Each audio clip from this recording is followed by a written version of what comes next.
Why do we feel so uncomfortable when we talk about sin? It's never a subject that anybody actually wants to confront, and that's why confession is so unpopular. There really are two reasons here that can shed a lot of light and bring us to a lot of freedom.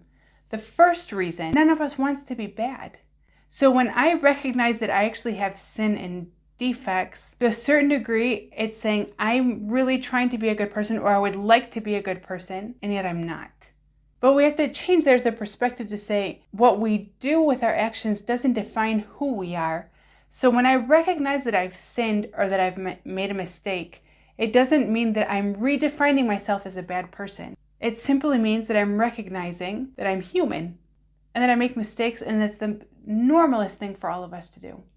And that brings us to the second reason. Why do we actually sin? And a lot of times it has nothing to do with us even being bad people. The reason we sin, probably the majority of the time, is because at some point in our life we've received some type of hurt or pain from somebody else. So then we learn ways to react to that and to be defensive. And that's where our sins come out of. It comes out of a wound or out of a hurt in our lives. So if I can recognize that, one, sinning does not mean that I'm a bad person.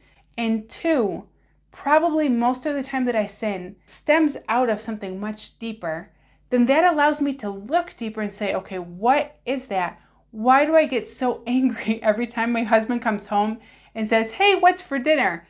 And I realize it's because I feel like one day in the past, somebody made some type of comment about what I did wasn't good enough or it wasn't on time. So every time he asks if I have dinner ready, I feel like he's saying that I didn't make the cut.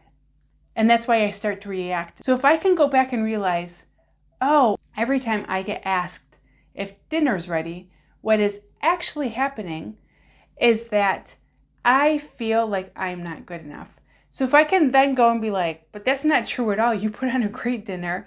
And even when it's not a great dinner, it's there and you did it out of love. So I can go back there, try to heal that wound that's in there. From there, you'll see how you'll automatically start to act differently the next time. Wait, but it's that easy?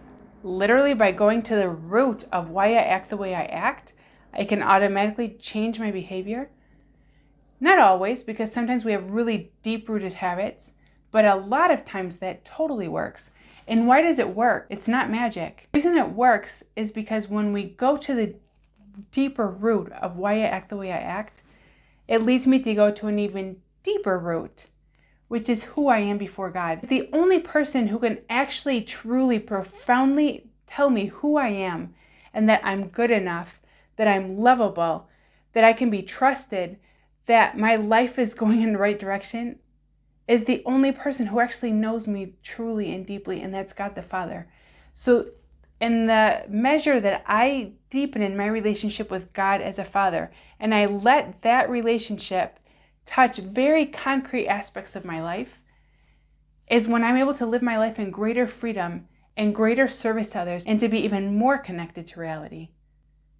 That is living in the fullness of love.